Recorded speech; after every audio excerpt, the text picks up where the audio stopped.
Hey everyone, welcome back to my channel. This time i-share ko sa inyo guys no, ang sekreto ni Auntie Sising, kung paano siya nagtagumpay no, sa kanyang buhay, kung paano niya tinatamasa no, ang lahat ng pagpapagalo, ang pagpapakahirap niya noon, at ngayon ay nagtatamasa no, sa lahat ng kanyang mga blessing no, dahil sa kanyang mga ginagawa noon. Alam nyo kasi nung araw, meron siyang business no, na manukan. Maliit lang naman yon, at ang nangyari pa noon, nagkaroon pa na nasunog pa yung kanyang poultry. But then siya nagpatuloy sa kanyang business, of course kasama yung mga anak niya habang sila nag-aaral, kasama niya. At ang sabi niya sa akin bago siya nag-celebrate ng kanyang birthday, ang susi daw ng kanyang tagumpay ay una-una ay sipag no, at kailangan talaga ang tao ay may kabalikat na sipag para magtagumpay. And pangalawa, dapat may tiyaga no.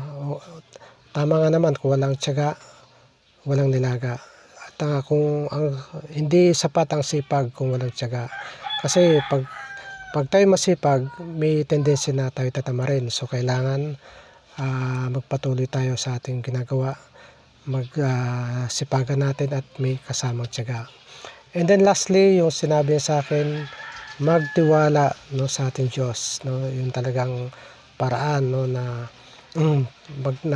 tama no, na upang sa ganun tayo magtagumpay no, kung tayo laging dumadalangin sa ating Diyos, tayo gabayan at tayo ay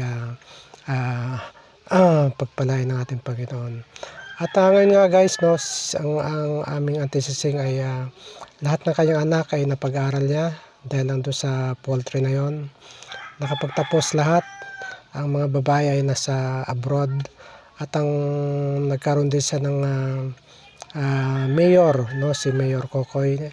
Siya mayor ng Natividad, Pangasinan, and ganoon din nagkaroon din siya ng anak na PMA graduate, at ngayon ay general na siya, si General Rani Laurel.